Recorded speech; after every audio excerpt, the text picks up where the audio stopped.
C'est parti pour la minute politique. Comment est-ce qu'un parti remporte des élections? En utilisant comme base une division présente au sein d'une population et en se présentant comme celui ou celle qui va rassembler. Les candidats ont toujours fait ça. Sauf qu'avant, en France, il y avait une opposition gauche-droite. Donc c'était plus difficile pour les candidats de rassembler le plus de personnes étant donné du fait que une personne est toujours plus ou moins associée à la gauche ou à la droite. Macron, lui, est arrivé avec sa voix du milieu, un représentant du Tao politique. Donc, en gros, il a supprimé la gauche et la droite. Mais c'est toujours la même chose. Pour qu'il y ait maintenant, aux nouvelles élections, un parti qui remporte, il faudra que ce parti utilise une division présente au sein du gouvernement. Sinon, il ne pourra pas se présenter comme rassembleur. Donc aujourd'hui, c'est parfait, puisqu'il y a une opposition au sein de la population entre les pro-vax et les anti-vax. Donc, le prochain ou la prochaine utilisera cette division pour amener une sorte de réunification des deux partis. Les personnes qui sont dans la résistance et l'opposition face au vaccin ne vont pas pouvoir tenir bien longtemps. Les personnes qui sont vaccinées pour la majeure partie la majeure partie de ces personnes sont passées à autre chose. C'est-à-dire qu'en gros, elles ont plus ou moins éliminé la tension et le stress qui étaient liés à la peur de la maladie, puisqu'elles se sentent sécurisées du fait qu'elles sont vaccinées. D'ailleurs, ça c'est très intéressant. Et en fait, c'est ça qui m'a permis de changer mon point de vue en fait sur les vaccins, pour comprendre en fait pourquoi, en gros, la vie a créé les vaccins, parce que en gros, je sais que c'est un peu con de dire la vie, mais bon, je vois pas trop.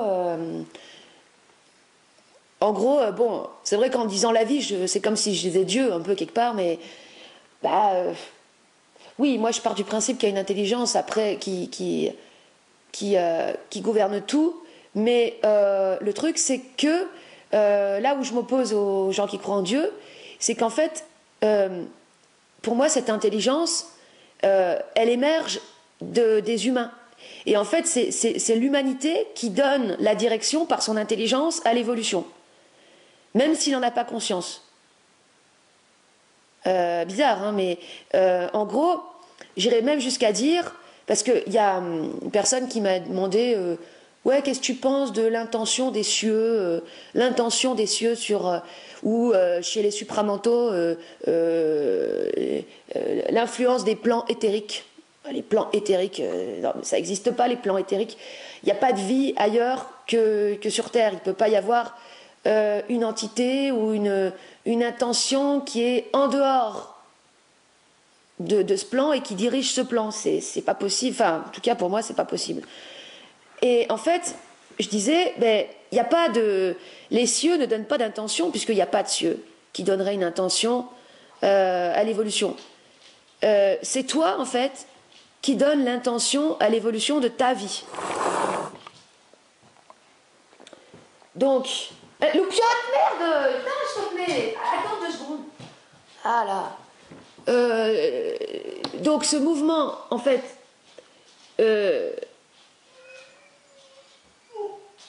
aïe, aïe, aïe, je suis déconcentrée. Attends 2 secondes, Loupiote, s'il te plaît, merde! Non, mais c'est... Non, non. Elle veut encore me vacciner. Elle me vaccine tous les jours, au moins une trentaine de... Non, non, j'ai déjà eu mes 2 doses hier, s'il te plaît, Loupiote. Descends! Descends, Loupiote. Descends, non? Putain. Vous allez dire, je suis un monstre avec mon chien. Non, mais elle fait exprès. Elle sait que je suis en train de filmer, alors elle fait exprès.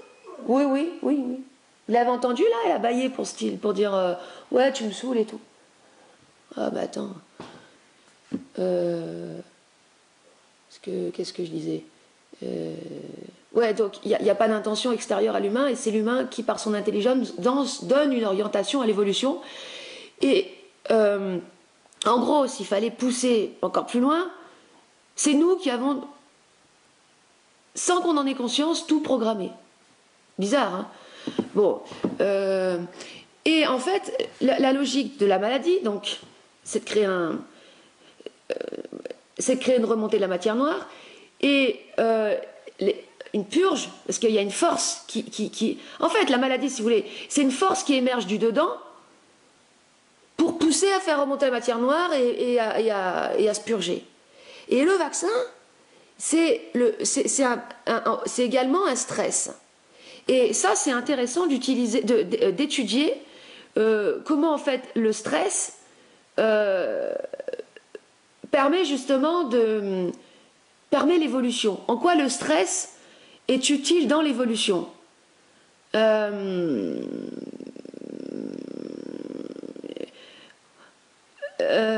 quoi le stress et en quoi la création aussi de matière traumatique est utile dans l'évolution.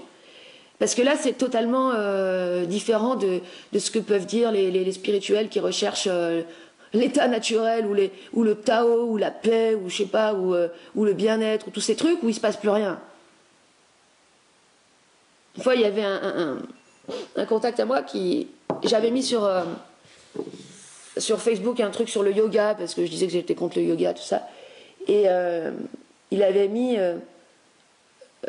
comment vaincre le yoga par le stress. Et ça m'avait fait marrer parce que c'est intéressant. Nous, on veut évacuer le stress. Oui, mais le stress peut être utile. En gros, le principe du vaccin, il n'est pas mauvais parce que c'est de générer un stress. Alors, soi-disant d'inoculer un virus, mais si c'est pas un virus, c'est quand même inoculer une sorte de poison qui va en fait créer une perturbation au niveau cellulaire, une sorte de précipitation qui va créer un mouvement pour en fait en gros stimuler l'activité cellulaire. C'est le stress qui stimule l'activité cellulaire. Quand la personne en fait en gros se laisse un peu aller dans le sens pionce un peu, enfin dans le sens où elle n'a pas suffisamment d'électricité en elle, dans le sens où elle n'est pas suffisamment secouée. En gros, quand tu es secoué, bon, bah, ton activité cellulaire, tu vois, quand tu es secoué puis que tu as une direction. Parce que, en gros, pour qu'un corps et des cellules se développent harmonieusement, il faut qu'ils répondent à un capitaine.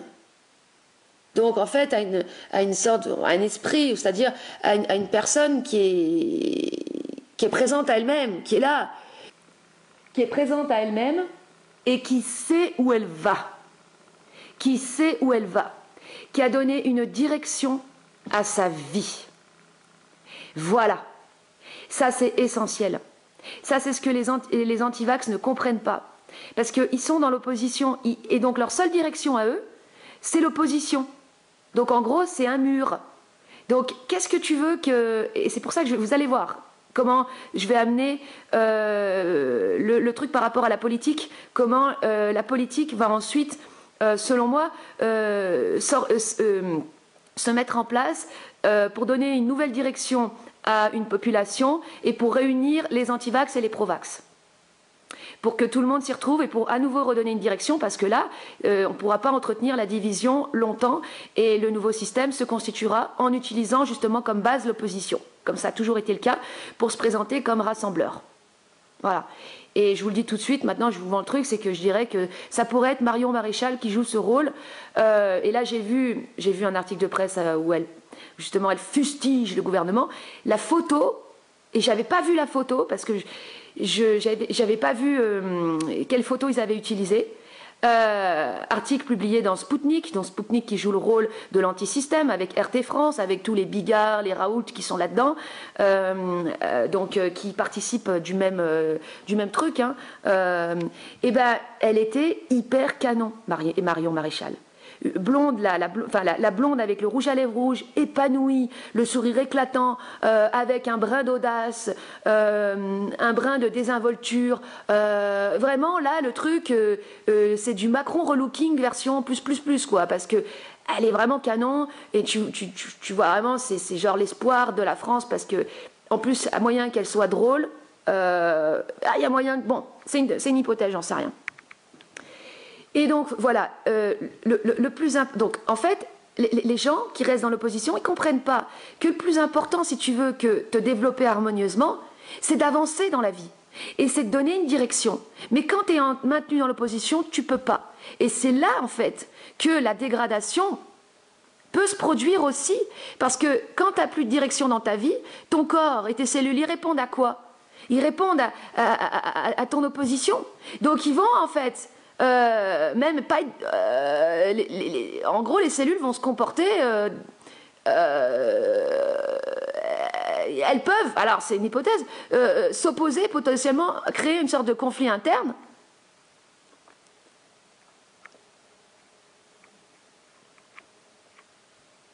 Mais un conflit interne qui ne sait pas où il va. Et ça, c'est pas bon, ça. En fait, l'état d'esprit d'une personne est déterminant sur son état de santé, pour le dire très très simplement. Et dans notre société, ça, les gens ne comprennent pas. Donc, en fait, ils se laissent avoir par les discours, les débats idéologiques. Donc, ils s'enferment dans des débats idéologiques et, en fait, ils se désolidarisent totalement de leur corps. C'est-à-dire qu'en gros, quand tu es enfermé dans les débats idéologiques, tu es dans ta tête, tu es tout seul dans ta tête, et tu es coupé de ton corps. Et ça, c'est très mauvais, ça. Alors que quand tu es dans la vie, que tu es dans l'action, tu fais tes projets, que tu avances, et ben, tu te sers de ta tête, de ton corps, tu es dans le monde, et voilà, il y a une certaine cohérence, en fait, corps, esprit, tout ça. La vibration, ok? Le fait, la courbe, une ligne qui forme des ondulations, d'accord? Une vibration, c'est une ligne, en fait, c'est une corde qui ondule, enfin, c'est une sorte d'ondulation. Et bien, pour qu'il y ait cette ondulation dynamique et que ça ondule, il faut quoi? Il faut qu'il y ait une tension, à un moment donné, d'accords, tu prends l'image de la corde, et un relâchement. Et le relâchement, c'est comme la corde de la guitare, qui crée la vibration. Il y a une tension et un relâchement. Et ça, pour moi, c'est la vie. Enfin, en gros, pour moi, ça, c'est la matière qui est comme ça. Donc, si vous voulez, c'est logique, si vous voulez qu'il y ait une amplification de l'évolution, une dynamisation de la matière, donc en gros même des humains, en gros il faut leur créer une tension, vous voyez, ben, c'est comme ça la maladie, tension, attention, peur de choper la maladie, tension, vaccin, bam, détente, et voilà comment y a un petit coup de pouce, on pourrait dire, qui est donné à l'humanité, quoi. Mais c'est marrant, c'est ça, c'est que des rapports de force, c'est super intéressant, c'est qu'il y a d'un côté donc une population vaccinée qui est dans la détente, on va dire déjà sécurisée. Je suis pas en train de dire qu'il n'y a pas d'effet secondaire et tout, parce que le truc c'est que c'est ça ils sont cons les scientifiques, ils sont pro-vax, parce qu'ils devraient expliquer qu'il peut y avoir ils sont cons de cacher à la population qu'il peut y avoir des effets secondaires. Parce que c'est là qu'ils perdent leur crédibilité, parce qu'ils oublient que le risque zéro n'existe pas. Ils sont cons, et ils comprennent pas, ils expliquent pas aussi que le principe du remède, c'est le principe de l'empoisonnement, c'est la base de la médecine, de s'empoisonner un peu pour se guérir. Donc ils sont cons, pourquoi ils le cachent? C'est ça qui crée, le fait qu'ils cachent ça, qui crée qu'il y ait des mouvements anticomplotistes. C'est un manque de stratégie, mais en même temps c'est voulu qu'il y ait des complotistes. Vous allez dire, parce qu'après, on va comprendre qu'en fait, les complotistes, c'est justement ce qui permet au nouveau système de se mettre en place, parce que tant qu'il n'y a pas de contre-pouvoir, il ne peut pas y avoir de super système. Il faut toujours pouvoir contre pouvoir. C'est une dynamique aussi, ça. Et... merde, putain, là, je viens de me lever, je ne suis pas réveillée. Aïe, aïe, aïe, aïe, aïe. Donc ouais, ils sont oui, c'est-à-dire que le stress donc, de la vaccination, qui va créer une sorte d'activité cellulaire dynamisée par le stress, et également potentiellement une remontée de matière noire, c'est-à-dire qu'en gros les effets secondaires, pour moi, c'est comme une sorte de remontée de matière noire. Et ben il y a des individus trop faibles, trop fragiles, qui ne pourront pas supporter ce processus. Et qui peuvent peut-être en mourir parce qu'ils n'ont pas suffisamment d'énergie vitale pour supporter ce processus. Ou alors une matière noire trop importante qui va en fait qui va remonter et qui sera trop importante pour eux à gérer. Voilà, c'est des théories encore une fois. Hein. Et donc ensuite, on a donc la détente qui est générée chez chez ceux qui sont vaccinés. Ceux qui sont anti-vax, qu'est-ce qu'ils ont eux? Ils sont dans l'opposition, la résistance. Pourquoi? Parce qu'ils ont peur. C'est-à-dire qu'ils avaient peut-être pas trop peur de la maladie, mais alors ils ont putain de peur des vaccins. En gros, bon, tout le monde aura eu peur à un moment donné, quoi. Mais ils ont peur des vaccins et ils vont sur des sites complotistes et ils lisent des trucs, des théories qui viennent nourrir leur imaginaire. Et comme ils n'ont pas de maîtrise, c'est intéressant. Pourquoi ils n'ont pas de maîtrise sur leur imaginaire, eux? Parce qu'ils n'ont pas de maîtrise sur leur matière noire. Donc leur matière noire, elle remonte à la tête et ils imaginent des scénarios apocalyptiques en mode Mad Max. Même si c'est sur le ton de la déconnade, moi j'ai eu ma petite période où je croyais à tout ça, j'étais persuadée que... J'ai eu ma petite période survivaliste. Hein. Je sais que voilà, il y en a plein qui sont là-dedans. Et ça c'est la peur, hein. Si t'es dans le survivalisme et tout, c'est que t'as la peur. Mais en plus de ça, même si Mad Max, c'est Mad Max dans 4 mois, bah imaginons que le mois prochain, tu as un accident et tu te retrouves comme un con, paralysé, je sais pas quoi. Bah, tu seras resté comme un con, obsédé par ton survivalisme et tu n'auras même pas profité de la vie. Alors que, vraiment, c'est débile. C'est débile de vivre par rapport au futur potentiel. C'est débile. Ça t'empêche de vivre dans le présent. Et des conneries comme ça, des conneries prophétiques, il y en a partout. J'en ai revu encore dans le supramental. Même Bernard de Montréal, il en a dit des conneries, mais c'est à partir du moment où tu parles du futur, Dor il disait oui, alors les consciences involutives, je sais pas quoi. Alors il opposait l'involution et l'évolution. Ça s'appelle simplement la dualité, ça. Débile. À dire qu'après il y aurait des survivants face à une fin de cycle. Oh putain, mais oh, ça y est, scénario de film de science-fiction, quoi. Et ça, c'est ce qui arrive à un moment donné chez l'humain qui commence à se faire un peu chier. Il a besoin d'imaginer le futur et de faire des prophéties. Mais fermez vos gueules. Fermez vos gueules, parce que là, vous générez de la croyance et les gens ont besoin des prophéties pour se sécuriser et c'est le début de la fin. J'ai vu aussi des trucs vraiment, vraiment gravos chez Baba Montréal. J'avais même pas tilté à l'époque parce que j'étais perché. Mais le mec, il parle des Québécois ou du Québec comme une sorte de terre propice à l'arrivée de l'homme nouveau. Les Québécois, genre une sorte de race à part. Non, mais il y a... Ah non, mais c'est... Alors, le culte du peuple élu, ça, c'est dans toutes les religions et les dérives sectaires. Hein. Alors, il faut toujours qu'il y ait un peuple élu quelque part. Alors, il y en a, ils croient que c'est les Juifs. Il y en a, ils croient que c'est les Rastafari. Ah ouais, il y en a, ils sont persuadés, c'est les Rastafari, le peuple du lion, là, je sais pas quoi, tout ça. D'autres, c'est les Québécois.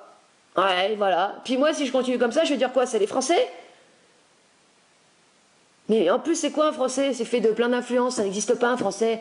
Mais putain, mais c'est tellement con! Oh putain, mais c'est pas possible. Pas possible.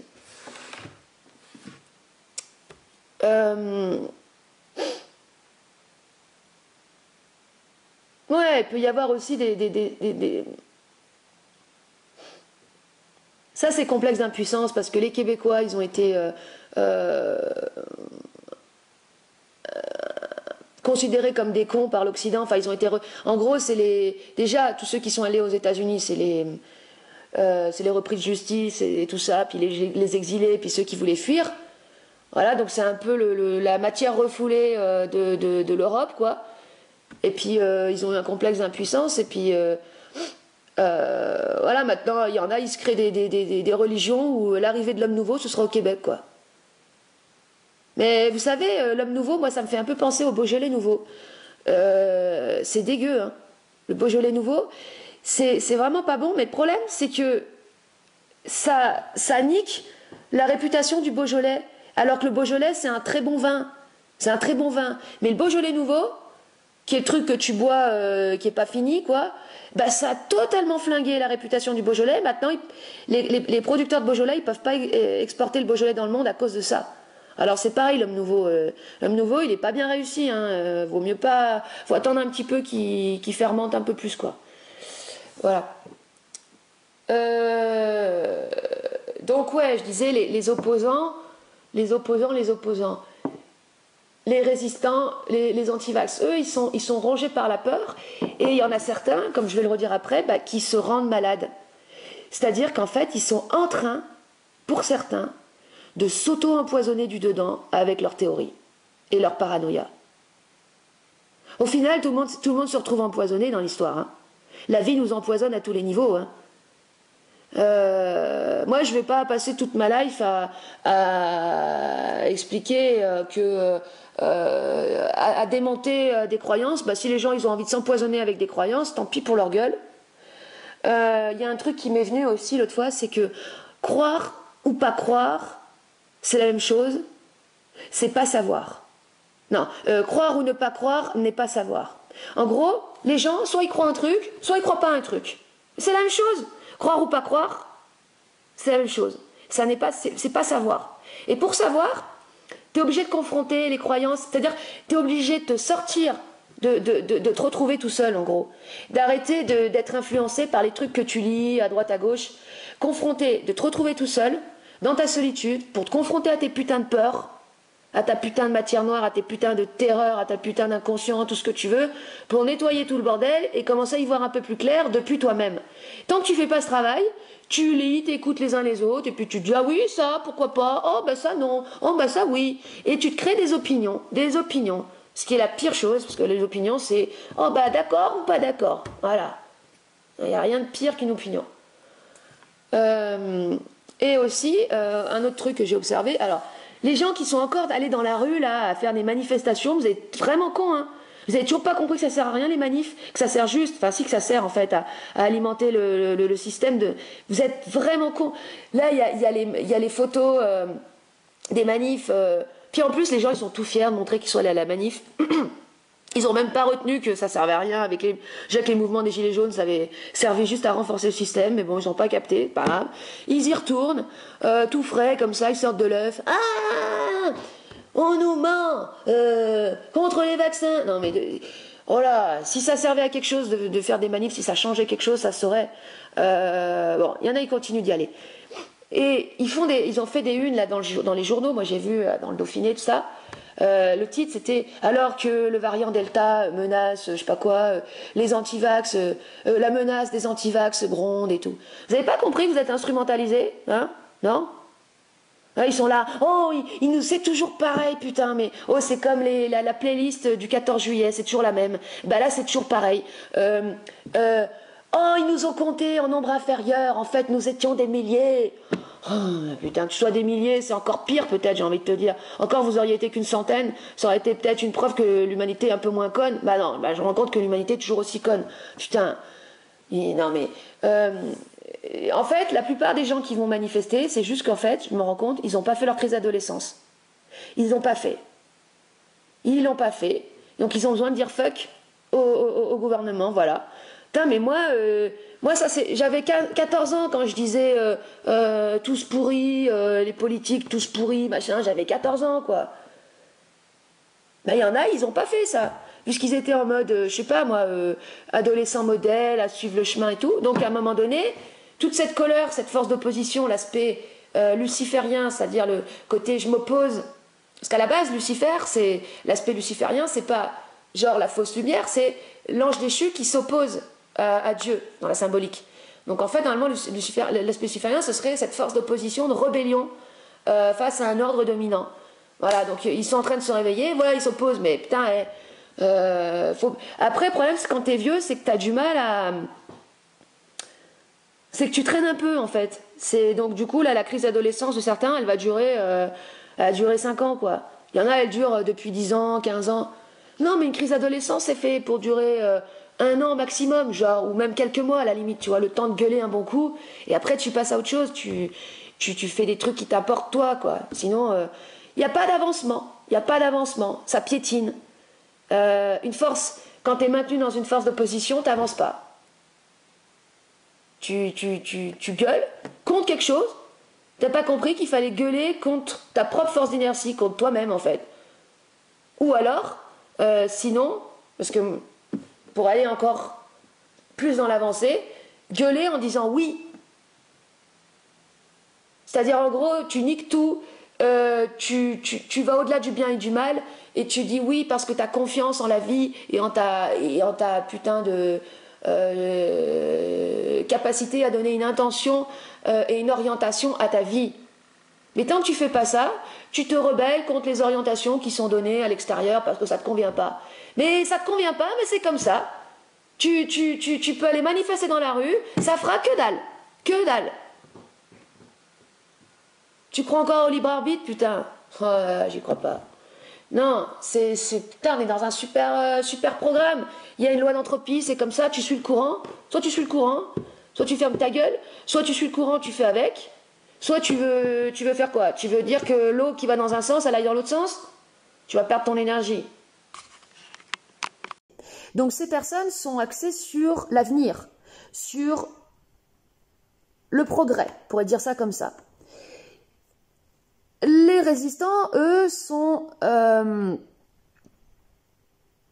résistance. Ils n'arrivent pas à avancer. Donc il va falloir que le prochain rassembleur vienne les sécuriser pour leur permettre de continuer d'avancer. Par ailleurs, l'obligation vaccinale qui avait été présentée comme une possibilité dans les médias ne peut pas avoir lieu. Pourquoi? Parce que s'il y a une loi qui passe concrète pour obliger les gens à se vacciner, dans le cas où il y aurait des effets secondaires, cela donnerait un moyen aux personnes de se retourner contre le gouvernement, c'est-à-dire ce qui leur a obligé de se faire vacciner. Et il y aurait une trop grande responsabilité, le gouvernement en fait aurait une trop grande responsabilité, en gros il aurait trop de problèmes. C'est la même chose dans le milieu professionnel. Il n'y a absolument aucun document de concret que les patrons des cliniques, des EHPAD délivrent à leurs employés pour les obliger à se faire vacciner. Et ça, en tant que tel, c'est un problème qu'il n'y ait pas de document. Parce que, justement, dans le cas des potentiels effets indésirables, les employés n'ont aucun élément concret, factuel, à pouvoir utiliser pour pouvoir potentiellement faire un procès contre la personne qui a obligé la vaccination. Donc dans ce sens, la vaccination n'est pas obligatoire. Elle est simplement suggérée ou conseillée, ou bien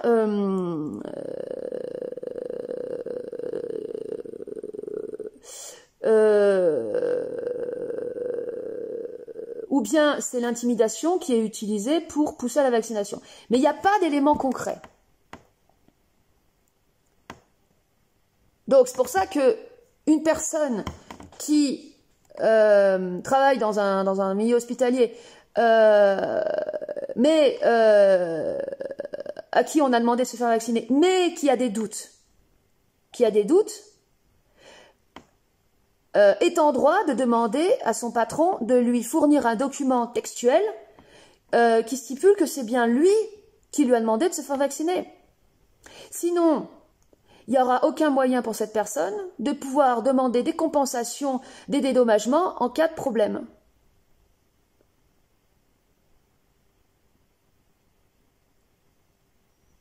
C'est logique. Bon, c'était exactement le même problème avec la société Enedis, parce que moi, je m'en fous des... Je veux dire, à la base, moi, c'est-à-dire que, à la base, tu peux être pour quelque chose.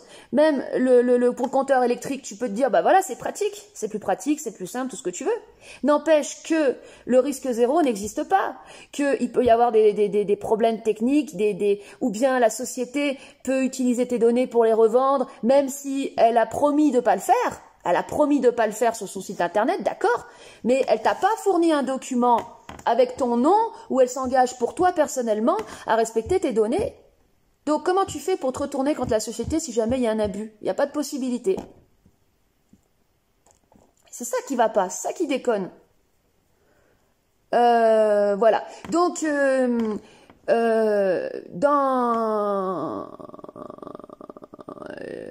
au niveau politique, voilà, la prochaine ou le prochain chef d'État jouera le rôle du rassembleur entre les antivax et les provax, tout simplement, pour détendre la pression qu'ont les antivax liée à une peur.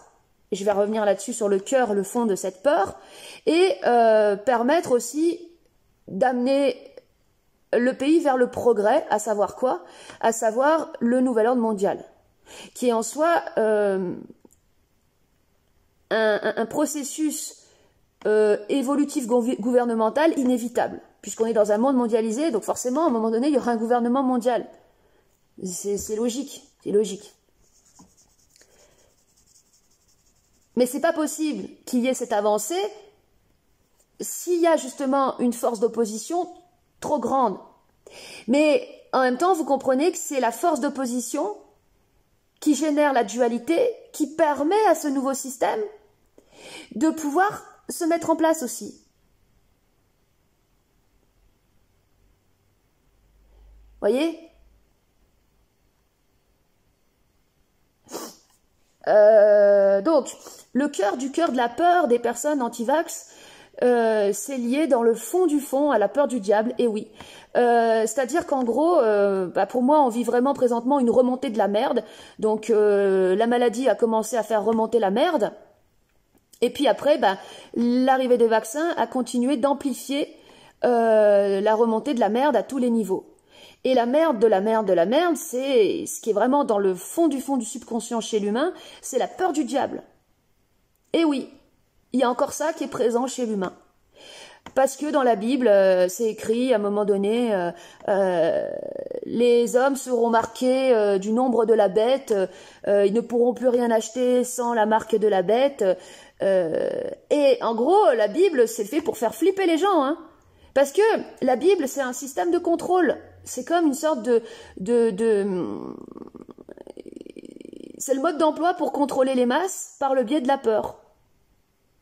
Si tu fais pas flipper les gens, tu peux pas les contrôler. Et les religions ont toujours été utilisées avant qu'elles disparaissent plus ou moins, mais qu'elles laissent quand même des traces, pour justement contrôler les gens. Enfin, c'était la politique avant. La politique était basée sur la religion. En gros, si t'agissais mal, t'allais aller en enfer. Donc il y avait toujours la menace d'aller en enfer. Donc il fallait bien agir pour pas aller en enfer. Voilà, c'est comme ça que ça tenait avant. Et donc ça a laissé des traces. Et ces traces, elles remontent là. Donc, des personnes... Donc, en fait, le problème, c'est que du fait qu'il y a cette peur du diable, en fait, cette peur du diable cache une peur de la matière. Parce que le diable, symboliquement, c'est le patron de la matière. Le 666, ou aussi également appelé le nombre de l'homme, il devrait se demander pourquoi alors, si c'est le nombre de l'homme, pourquoi en avoir peur? Le nombre de l'homme, c'est c'est l'homme carbone, donc c'est l'homme, le corps de chair, ce qu'il y a de plus dense. Et ce que les gens comprennent pas, dans cette approche symbolico-ésotérique, c'est qu'il s'agit d'opérer en soi une fusion entre le 666 et le 999. Donc, le problème dans ce monde, c'est qu'il y a des gens qui sont uniquement dans le 666, à savoir le culte de la matière, mais sans conscience, et d'autres qui croient qu'ils sont en train de se conscientiser, alors qu'en fait, ils refoulent la matière. Donc, ceux qui critiquent les gens qui font ça, c'est pas en faisant ça que tu vas critiquer les gens qui font ça, ou les gens qui font ça, C'est en faisant ça, je dirais, genre fusion 999-606. C'est d'amener l'élément manquant.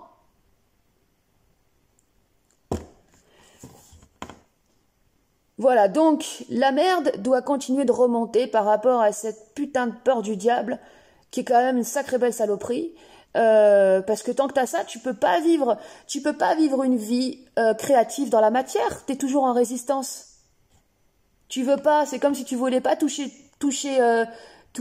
terre. Tu veux pas toucher terre. Oh non, non, non, non, la terre c'est mauvais. Bah, non, la terre c'est la terre.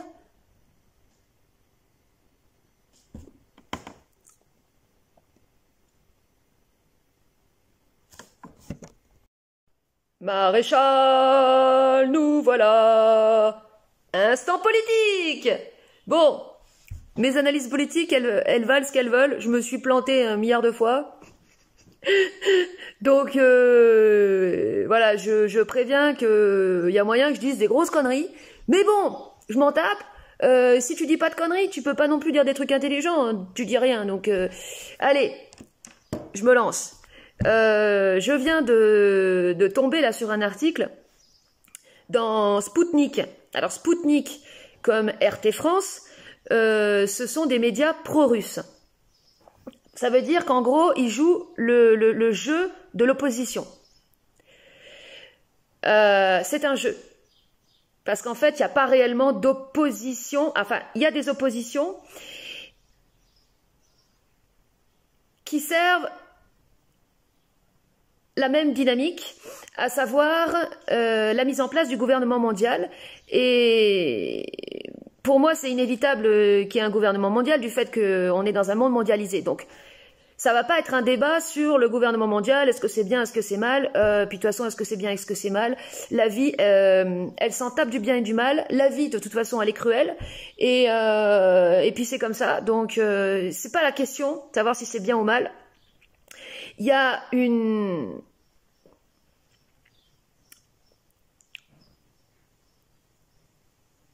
direction qui est prise depuis des années, et puis de toute façon, c'est la loi de l'entropie, tu peux pas revenir en arrière, tu peux que avancer. Enfin, la marche du monde, quoi, ne peut faire qu'avancer.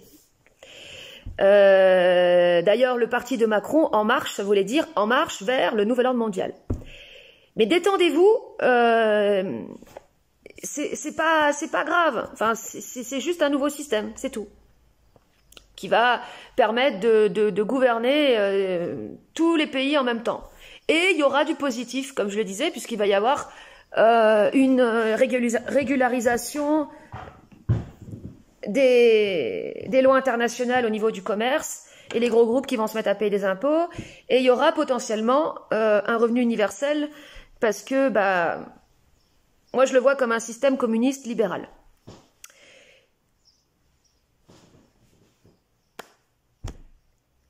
Attali avait dit qu'il connaissait la prochaine personne qui sera à la tête de la France. Alors en général, il se trompe pas trop, hein. Il se trompe parfois, mais pas trop. Donc moi, j'étais partie sur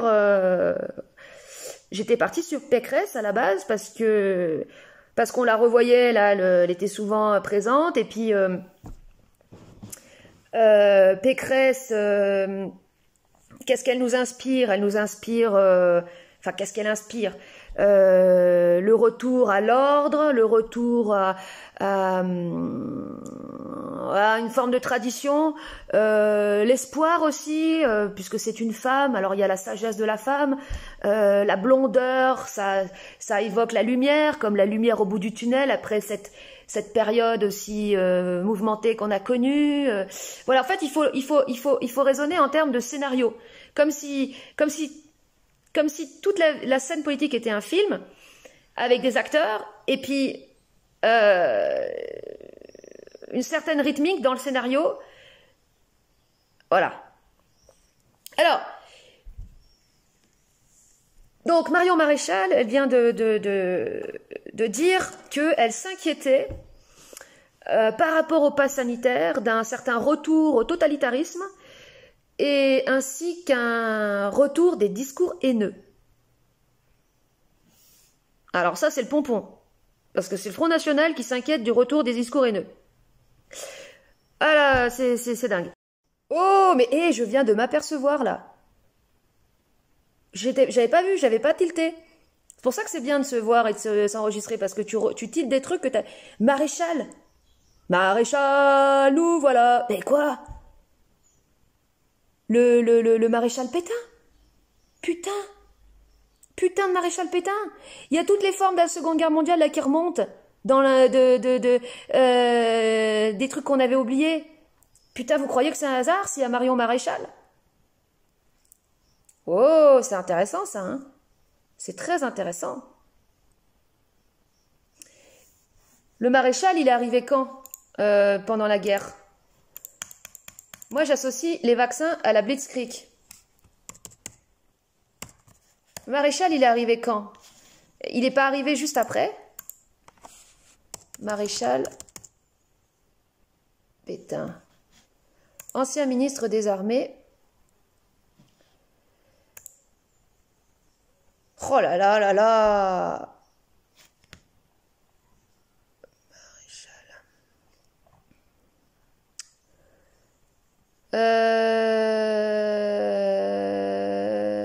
Relation générale entre deux guerres.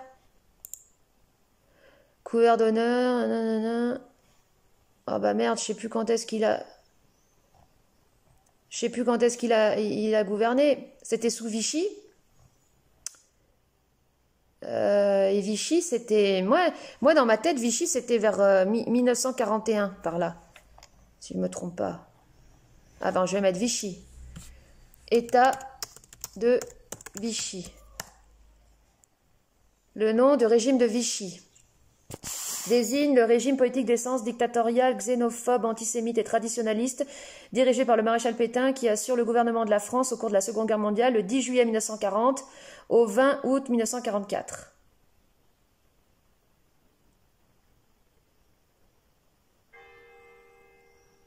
Putain, intéressant, hein? Parce que si notre truc, la crise plus ou moins dure 6 ans comme la guerre, là, on arriverait... ouais, mais bon, c'est des théories. Non, mais c'est des théories, hein. C'est carrément des théories. En tout cas, c'est intéressant, non, à la forme. Très intéressant, très intéressant, très intéressant. Pétain.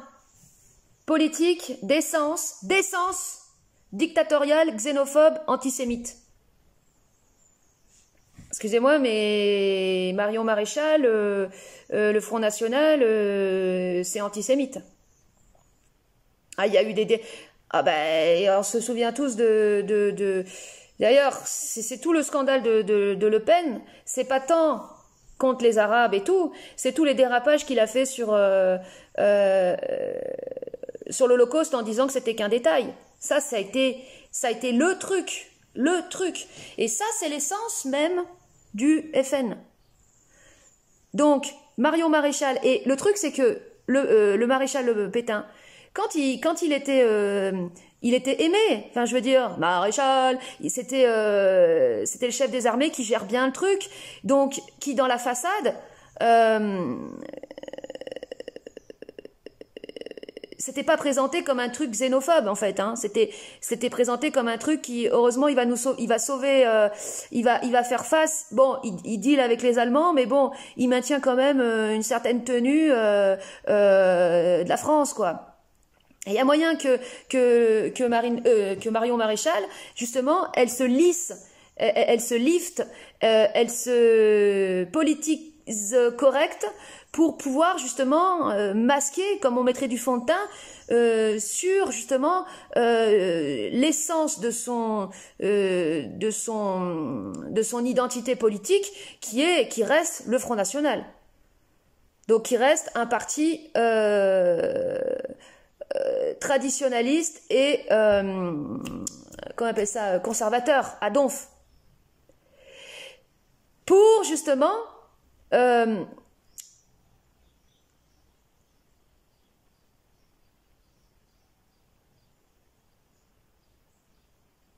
satisfaire la peur qu'il y a grandissante chez une énorme majorité de personnes en France. Parce que, en fait, ce que j'ai observé, c'est que quand, en fait, le mouvement, en fait, le phénomène même du traditionnalisme et du conservatisme, ça vient d'une peur. En gros, c'est simple, tu veux conserver tes trucs, tes acquis, ton patrimoine, parce que t'as peur de les perdre. T'as peur de ce que le nouveau pourrait amener. Et ça, cette peur et ce conservatisme, il est très présent en France aujourd'hui parce qu'il y a une crise. Quand il y a des crises, les gens, en fait, spontanément, automatiquement, se réfugient,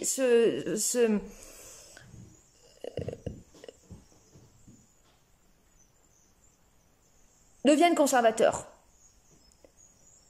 Ils deviennent conservateurs et tantôt conservateurs, tantôt cherchent des échappatoires dans les mondes irréels, donc dans la spiritualité, dans tout ce qui pourrait leur promettre une vie meilleure ailleurs. Et je disais aussi que aujourd'hui, tout se joue à l'intérieur. Les guerres se jouent à l'intérieur. Les gens vivent des drames intérieurs, des grandes difficultés, mais tout à l'intérieur. Et la spiritualité, en fait, c'est aussi une sorte de religion intérieure. Comme les gens qui font des hypnoses régressives, mais c'est un truc, là, je veux dire, mais chaque jour, il y a des nouvelles chaînes qui se créent là-dessus. Et c'est des gens qui font de l'inconscient une religion et qui vont se réfugier là-dedans. Comme les drogués, en fait, pareil, qui chargent les mondes. Ça, c'est Baudelaire qui a fait un texte là-dessus, là, les mondes artificiels. Ah bah là, voilà, ça dit tout, ça. Et pour en fait chercher des pansements, des réconforts, parce qu'encore une fois, leur souffrance leur est insupportable. C'est toujours, en fait, le truc, c'est toujours comment que la personne, elle se comporte, elle, vis-à-vis de sa souffrance, putain. C'est le cœur du sujet. Tant que tu veux pas supporter ta souffrance, tu la fuis. Soit en la masquant dans un truc, t'as besoin de vivre avec l'autre, sinon tu supportes pas ta solitude et donc tu gères pas ta souffrance, tu veux pas la voir. À partir de là, le phénomène de la mythomanie s'installe.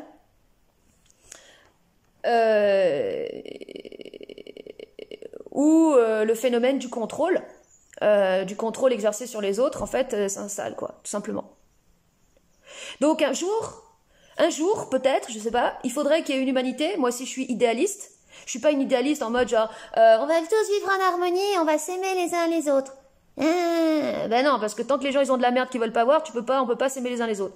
Dans un monde idéal, en fait, il y aurait des individus qui seraient capables de supporter leur souffrance et de l'assumer.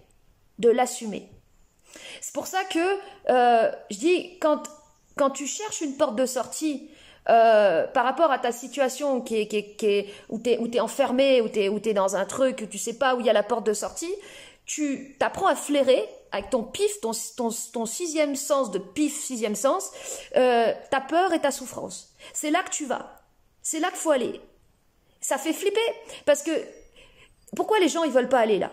Parce qu'ils savent très bien que s'ils vont là, s'ils vont vers leur peur, vers leur souffrance, leur monde va s'effondrer. C'est-à-dire tout leur monde d'illusions, tout ce qu'ils se sont construits, leur pseudo-vie de couple équilibrée alors qu'elle l'est pas du tout, leur pseudo-vie voilà, qui tient sur pas grand-chose. Ils savent au fond d'eux qu'elle va s'effondrer et ils veulent pas. Donc ils préfèrent entretenir le mensonge. Mais en entretenant le mensonge, ils entretiennent aussi, non pas le mal-être, mais la vacuité. En fait, la pire chose qui soit, c'est pas la souffrance, c'est de se sentir vide, c'est de se sentir inexistant, c'est de se sentir, c'est de rien sentir. Voilà, la pire chose, c'est de plus rien sentir. C'est la pire chose qui soit. Et, voyez, cette maladie Covid, il y en a qui disent, ouais, j'ai encore vu une infirmière, vu sur Internet, qui disait, c'est un scandale de parler de pandémie pour une maladie qui n'est qu'une grippe saisonnière. Il y a pas eu, il y a autant de morts et puis il y a plus de morts avec le tabac. Alors c'est un scandale qu'on nous bassine là-dessus. Oui, en effet, il y a des morts, mais c'est pas comme la peste bubonique où tu sortais, il y avait plein de cadavres partout. Je suis d'accord, c'est sûr. Mais c'est la pire chose qui soit de perdre le goût. Et c'est la pire chose parce que ça se voit même pas. Les morts en plus on les voit pas. Les morts ils sont quoi? C'est dans les EHPAD. Les morts ils meurent chez eux et on les voit pas. On voit rien, on sent rien, on sent rien. Eh ben, c'est la pire chose qui soit. Et je trouve que c'est une bonne chose, en fait, qui est... Moi aussi, au début, je me disais pourquoi le mot pandémie, c'est exagéré. Eh ben, en fait, non, c'est pas exagéré. Parce que le fait de mettre ce terme pandémie, à un moment donné, ça fait tilter les gens qu'il se passe quelque chose. Pour qu'ils comprennent que la gravité de ce qui se passe, c'est pas dans la forme, un truc genre apocalyptique avec des zombies partout, puis il faut les tuer les zombies comme dans je sais pas. Non, parce que ça c'est le besoin de sensationnel. Si t'as un besoin sensationnel, ça vient de quoi? C'est parce que t'es crevé à l'intérieur. T'es crevé. Quand t'as besoin de te bouffer des Prison Break, comment ça s'appelle le truc avec les zombies là, toutes ces séries là sur Netflix qui d'ailleurs ont explosé pendant le confinement, c'est parce que les gens ont besoin de feu, ils ont besoin de violence, ils ont besoin de trucs qui te foutent la tronche à l'envers parce qu'ils sont crevés à l'intérieur. Quand t'es en vie, t'as pas besoin de te nourrir de ces machins là. Moi, je le sais parce que j'ai eu une période où je me nourrissais de ça, j'en avais besoin. Aujourd'hui, je recommence un film, au bout de 20 minutes, je me fais chier en fait. Je vois que des acteurs qui jouent. Je m'emmerde. C'est-à-dire que j'ai plus d'intérêt à être chez moi à faire mes trucs. Il se passe plus de choses que quand je regarde un film. Mais tant qu'il se passe plus de choses chez toi quand tu regardes un film que dans ta vie, c'est qu'il y a un souci dans ta vie.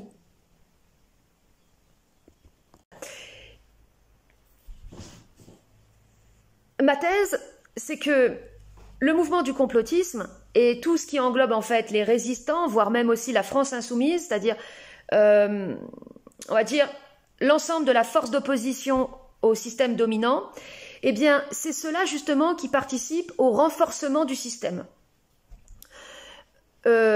Pour faire une analogie très simple, quand vous avez une structure, ben, si vous voulez qu'elle tienne, il va falloir qu'il y ait des renforts qui soient posés de telle manière qu'ils s'opposent en fait à la structure pour la faire tenir. Pour moi, le mouvement des Gilets jaunes, il a renforcé le système.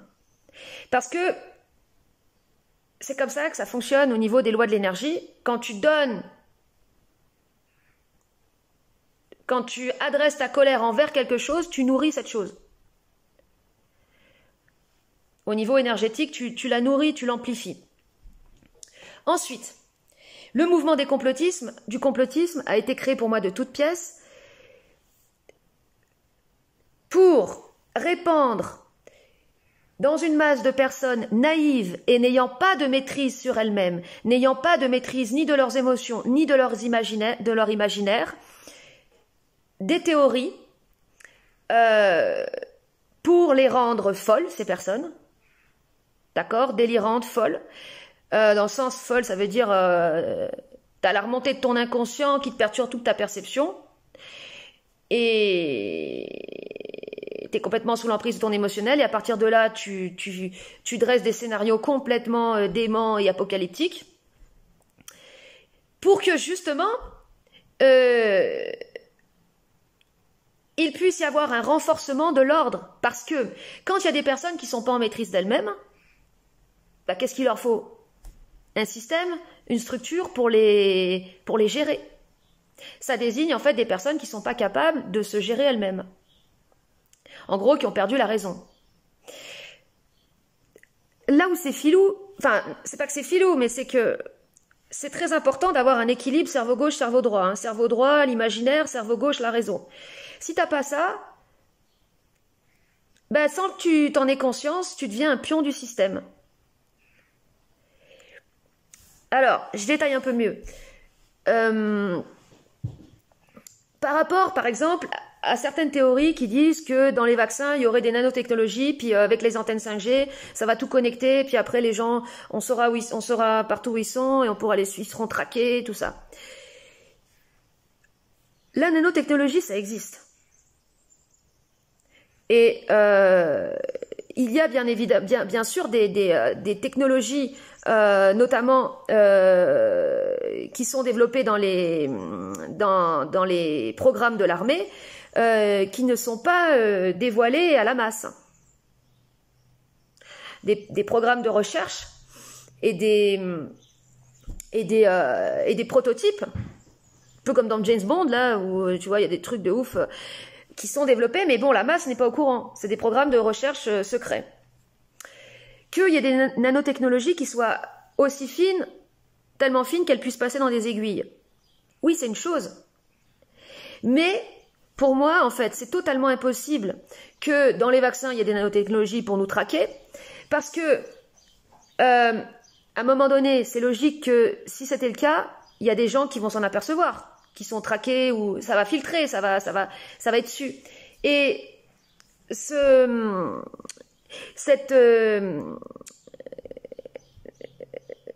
abus générerait un tel chaos au niveau de la masse que le système ne serait pas assez puissant pour endiguer ce chaos, en fait. C'est-à-dire qu'il y a des abus qui peuvent se faire, mais jusqu'à une certaine limite. Et la limite, ça s'appelle le consentement. C'est-à-dire qu'il faut qu'il y ait un consentement. Donc, si on nous met des nanotechnologies, mais qu'on n'y a pas directement consenti, ça va pas être possible. Encore une fois, l'Allemagne nazie, c'est la masse qui a consenti, hein. Donc, il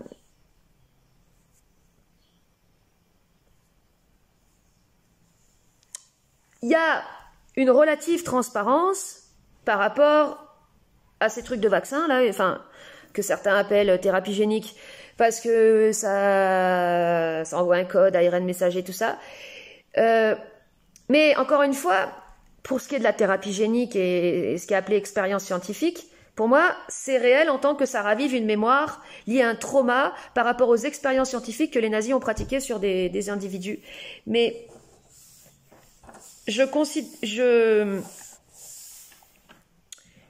comme je me méfie de tout et que je crois pas en grand chose, je crois même pas que ce soit possible de modifier l'ADN. Bon, allez, j'arrête de me répéter.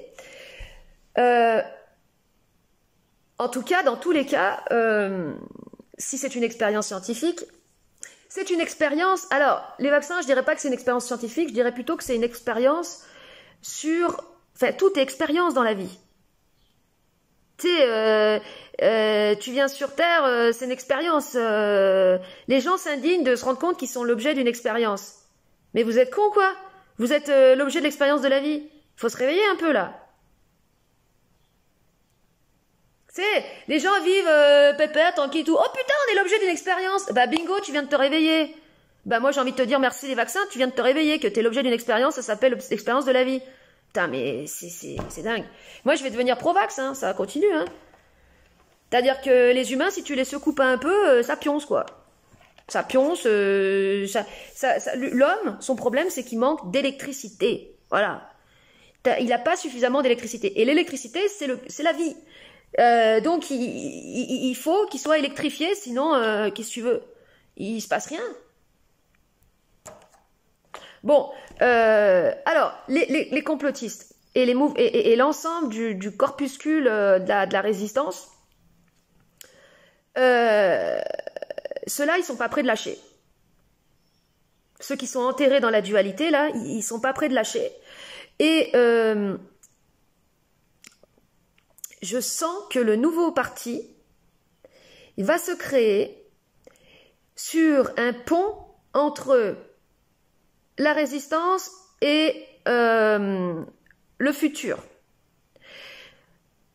Parce que la situation présente, avec passe sanitaire, avec toutes les mesures disciplinaires et tout, elle va pas non plus pouvoir tenir indéfiniment.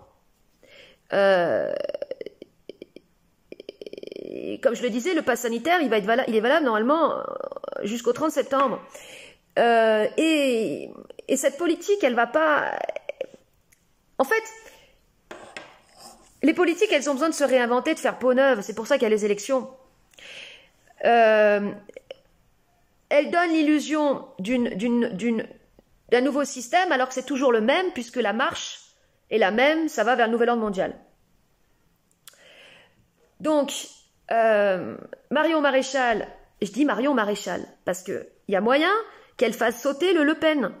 Parce que le Le Pen, ça renvoie trop à son héritage, et il y a moyen que la meuf, elle dise sur des plateaux télé, qu'il y a des revues de presse sur elle, qu'en fait, elle a eu beaucoup de difficultés à assumer son passé, à assumer son héritage, qu'en fait, au fond, elle n'est pas d'accord avec ses idées, que pour elle, c'est des idées rétrogrades, qui vont pas dans le sens du progrès, qu'elle ait des discours humanistes et tout. En gros, tout ça, ça va participer d'un relooking général, un relooking idéologique général, et qu'elle puisse réussir à se faire accepter par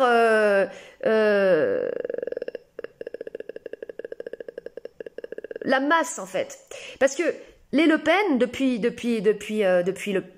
père, ils n'ont fait que jouer le jeu de l'épouvantail. Ils voulaient pas être élus, en fait. Enfin, ils voulaient pas être élus. En gros, leur place, comme elle a été créée par Mitterrand à la base, c'était de jouer le rôle de l'épouvantail pour que le parti dominant y gagne à chaque fois. Mais Marion Maréchal, et donc Marine Le Pen a participé à la dédiabolisation du Front National, mais bon, c'est quand même, ça reste quand même le parti de l'extrême droite. Et par contre, Marion Maréchal, il y a moyen qu'elle fasse tout sauter. Parce que, qu'est-ce qui s'est passé là, ces 3 dernières élections? Sarko a détruit la droite. Hollande a explosé la gauche. Il n'en reste plus. Macron, ni gauche ni droite. La voie du milieu. Alléluia. Et maintenant, la base de la voie du milieu, elle est posée. Donc, la suite logique, je dirais que, comme il n'y a plus d'opposition face à une loi du milieu, tu es obligé d'aller continuer dans le milieu. Avant, il y avait gauche, droite, gauche, droite, gauche, droite, gauche, droite. Maintenant, bam, voie du milieu. Donc, voie du centre, enfin voie du nouvel ordre mondial, Marion Maréchal, il y a moyen qu'elle s'introduise en fait dans cette lignée en se recommandant justement d'une voie du milieu, vraiment avec un discours le plus lissé, le plus général possible. Son parti pourrait s'appeler la France libre ou la France de demain, un truc comme ça, bien bateau. Et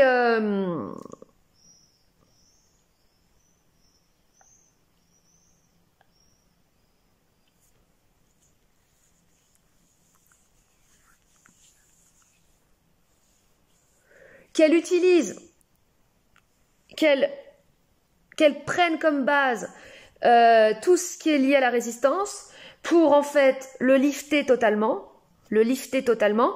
amener aussi une respiration parce que comme je dis, tous ceux qui sont dans la résistance et le complotisme ne vont pas pouvoir tenir comme ça indéfiniment dans l'opposition et surtout dans la peur parce qu'en fait, bon, le complotisme Enfin, aujourd'hui, toutes les personnes qui sont dans l'opposition, qui entretiennent l'opposition, c'est parce qu'ils ont de la peur. Ils sont flippés. Alors qu'il y en a plein qui se sont fait vacciner, et maintenant, ils sont passés à autre chose, en fait. Voire même, ce qui est intéressant, c'est que, vu qu'ils sont vaccinés, il y en a plein, ben, ça leur a amené une détente, une sorte de lâcher-prise, puisque maintenant c'est fait, ils se sentent en sécurité, et ils peuvent continuer d'avancer. Et ceux qui continuent à entretenir l'opposition, et donc qui entretiennent leur peur, leur flip, leur paranoïa, alors eux, ils sont engagés déjà dans un processus quand même d'autodestruction avancé. Parce que, je veux dire, le pouvoir de l'esprit, ou plutôt de l'inconscient sur la matière, c'est énorme. C'est bien plus énorme que toutes les bouffes que la bouffe de merde, parce que genre il faut manger bio, pour être bien dans... Non, si tu veux être bien en toi, il faut d'abord que tu sois bien dans ta tête. C'est pas ce que tu bouffes, il y en a qui bouffent bio, mais ils sont pas bien dans leur tête, et ça les aide pas de bouffer bio. C'est d'abord le pouvoir de l'esprit sur la matière. L'état d'esprit dans lequel tu es. Et comment tu es vis-à-vis de ta conscience. Voilà, ça c'est déterminant. Ça c'est très déterminant pour... voilà. Et Euh, Donc, un moyen qu'elle utilise cette matière-là de résistance qui peut plus tenir pour la lifter et en même temps faire un pont avec ce qui est lié au progrès, donc au mode libéral, au futur aussi, pour que tout le monde s'y retrouve au final. Pour que contre-système et pro-système s'y retrouvent. Que tout le monde y trouve son intérêt. Parce qu'en fait, le but du nouvel ordre mondial, c'est que tout le monde y trouve son intérêt. C'est vraiment le monde parfait, en fait. C'est le monde parfait.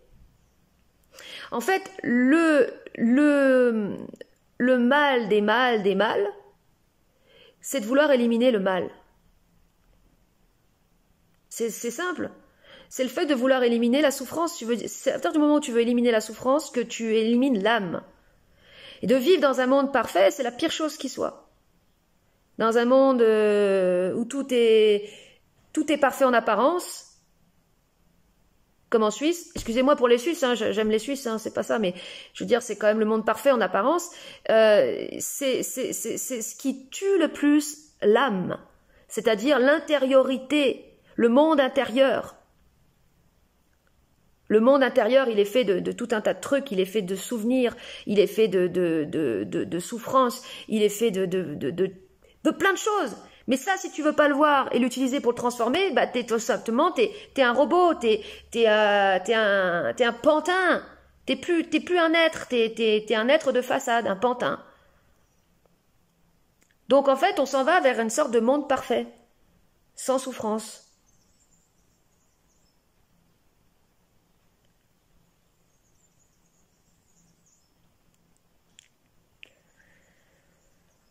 C'est important de comprendre le fond des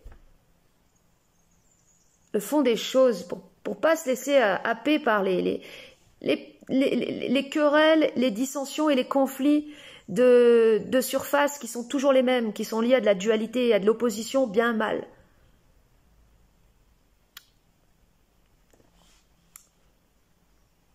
Bon, ben écoutez, moi je verrai. Bon, après, j'en sais rien. Bon, pour Marion Maréchal, si ça se trouve, je me plante complet. Après, les organes de communication sont très forts pour construire en peu de temps un personnage populaire et plaisant. Ça va très vite. Et aujourd'hui, il y a aussi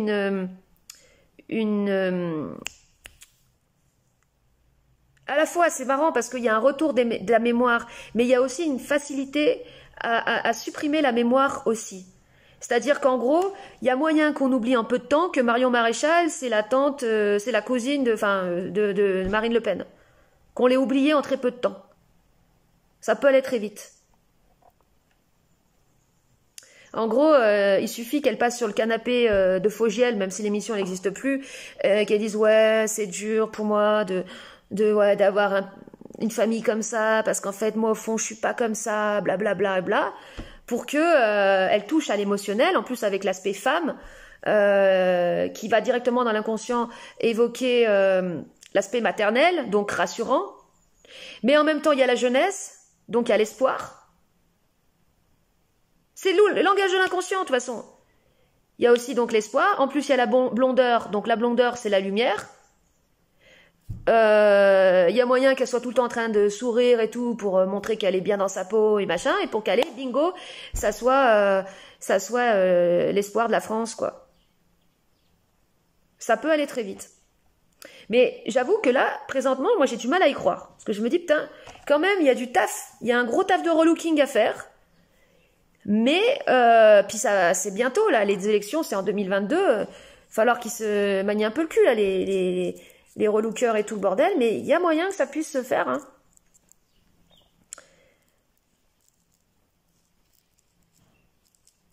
Et je dis ça, en plus, je regarde même pas la télé. C'est-à-dire que je regarde, j'ai les trucs, là, je regarde sur mon téléphone les gros titres, quoi, c'est tout, hein.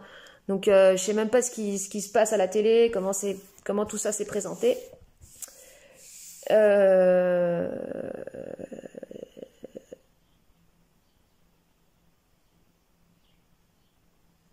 c'est vrai que là, ouais, c'est ça. C'est qu'en fait, Macron, bon, je disais qu'il touchait au refoulé, qui a vraiment le personnage politique qui a le plus touché à la matière refoulée chez le Français. Le sexe, l'argent, tout ça. Mais lui, son job, tout comme quand il a commencé sa campagne, il hurlait hein, sur scène, enfin sur ses estrades, il hurlait. D'ailleurs, ça se voit qu'il n'avait pas l'habitude de hurler. Maintenant que je crie, je vois qu'il avait jamais hurlé de sa vie, le mec. Il s'est pété la voix à chaque fois. Il n'avait pas les cordes vocales suffisamment épaisses pour supporter la vibration du cri, lui. Hein. C'est vraiment un débutant, quoi.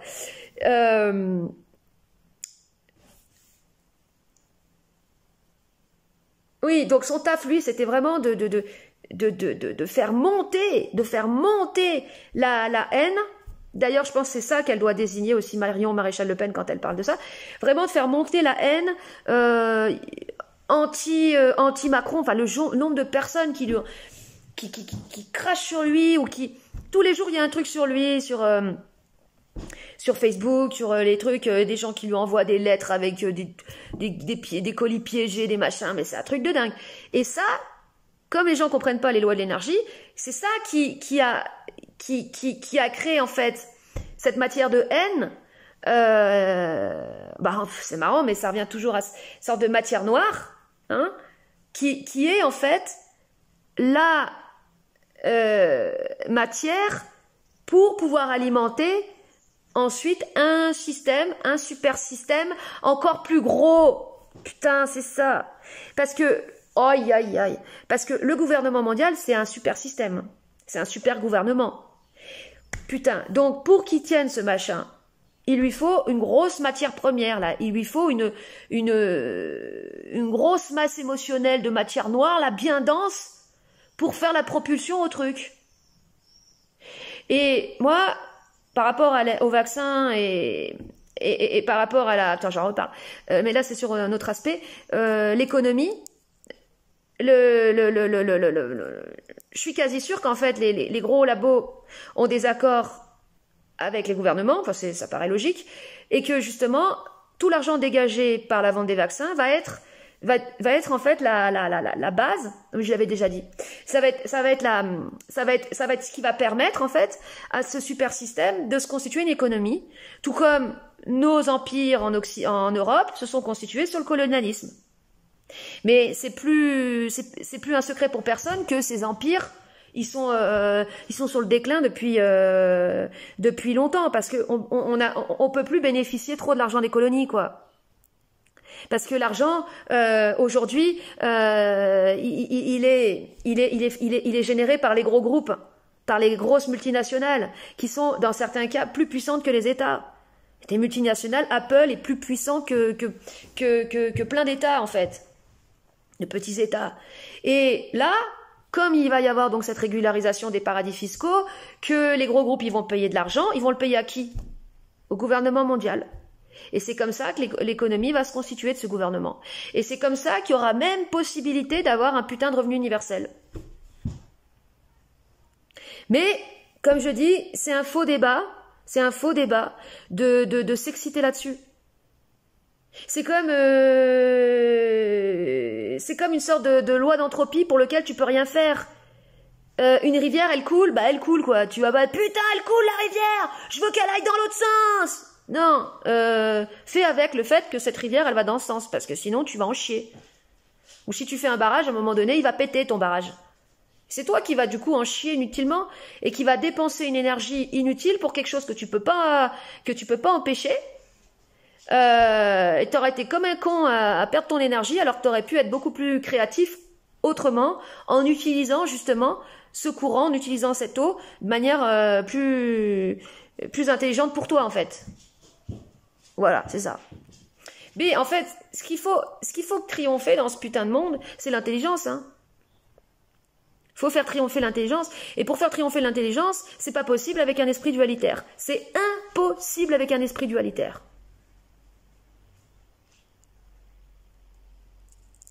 Pourquoi les gens, ils ont un esprit dualitaire? Pourquoi ils sont kéblos? Ils disent, moi ça, non, toi c'est bien, parce qu'ils sont sur la défensive. C'est leur système d'autodéfense. C'est le système d'autodéfense qui crée l'esprit dualitaire. En gros, le système dualitaire, c'est le mental guerrier. Le mental guerrier autodéfense. Donc, s'il y a de l'autodéfense chez les individus, c'est qu'ils ont quelque chose à protéger. C'est qu'ils ont quelque chose à défendre. Et ce qu'ils ont à défendre, c'est quoi? De l'insécurité, une blessure. Voilà. C'est pour ça qu'il faut travailler sur soi. Pour pouvoir vivre dans ce monde, pour pouvoir supporter ce monde et travailler avec ce monde, travailler dans ce système pour amener des choses, il faut travailler sur soi. Sinon, tu es dans l'opposition et tu peux rien faire dans ce monde. Tu peux rien amener dans ce monde. Tu vas juste être là à dire monde de merde. Voilà, monde de merde, fait chier, monde de merde. Mais à toutes les époques, les gens se sont dit monde de merde. Vous croyez à l'époque où il y avait la peste bubonique, ils se sont pas dit monde de merde? Bon, ils disaient, ah, c'est Dieu qui nous envoie un châtiment parce qu'on a été mauvais et tout. C'est marrant ça, parce que du coup, l'argument de la culpabilisation, c'est exactement ce qu'a utilisé Marion Maréchal pour critiquer le gouvernement. Elle a dit politique de la culpabilisation. C'est très intéressant parce que c'est là elle a touché, là il y a l'argument clé là. C'est-à-dire que en gros, elle va amener, parce que les partis ils amènent toujours du progrès pour qu'ils soient élus. Elle va dire, en gros, arrêtez de faut en finir avec ce culte de la culpabilisation. Elle va amener du positif. Voyez, c'est-à-dire, bon, en fait, elle va détruire la résistance, qui d'ailleurs ne pourra pas tenir, pour amener du positif, pour pouvoir faire avancer le système vers le nouvel ordre mondial. Voyez? Ah ouais, non, mais et forcément, se présenter en tant que sauveuse, en tant que sauveuse qui va réunir tout le monde, quoi. Et elle va réunir tout le monde parce que Marion Maréchal, c'est quand même lié à l'extrême droite, d'accord?